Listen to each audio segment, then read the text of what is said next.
හදපු මීමැසි පෙට්ටිය. දැන් මේක ගත්තම මේ තියෙන්නේ වාතාශ්‍රය මීමැසි පෙට්ටිය තුලට යන සිදුරු. මේ සිදුරු තුලින් ඇතුළට ගිහිල්ලා මේ සිදුරු තුලින් මේකේ අභ්‍යන්තරයට ඒ වාතාශ්‍රය ගිහිල්ලා මේකේ මේ උෂ්ණත්වය පාලනය වීමක් වෙනවා. මේ තියෙන්නේ පැණිරාම. සම්පූර්ණ උණ පතුරු වලින් හදලා තියෙනවා. එතකොට පැණිරාමු පෙට්ටි දෙකක් තියෙනවා. ඊට පස්සේ මෙතන තියෙන්නේ පිලා පෙට්ටිය.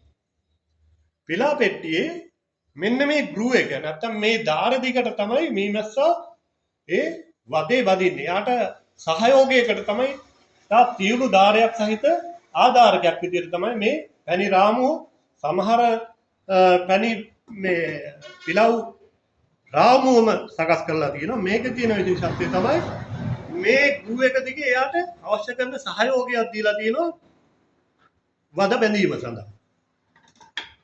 එතකොට මේ පිලා පෙට්ටිය එතකොට මෙතන තියෙන්නේ රැජින කපොල්ල. මේකෙන් තමයි මෙතන සිදුර පාලනය කරලවිලා උස් පහත් කරලා රැජින මීමැසි පෙට්ටිය තුල රඳවා ගන්න යොදා ගන්න ආරක්ෂක කපොල්ල. එතකොට මේ මීමැසි පෙට්ටිය රඳවලා තියෙන්නේ සම්පූර්ණ උණ ගහක අලේ කොටස තමයි උඩ පැලි අතට සිටුවා ධාරකී විදිහට සකසලා තියෙන්නේ. ඔය ආකාරයෙන්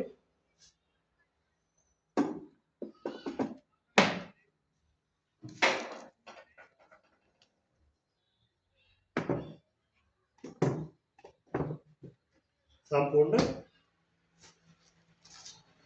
මේ මැසි පෙට්ටිය නියම පරිමාණයට නියම දිගපළල සහිතව අලංකාරව නිර්මාණය කරපු නිර්මාණය මේකත් ජාතික හස්තකර්මාන්ත ප්‍රදර්ශනයේ ජයග්‍රාහී නිර්මාණය.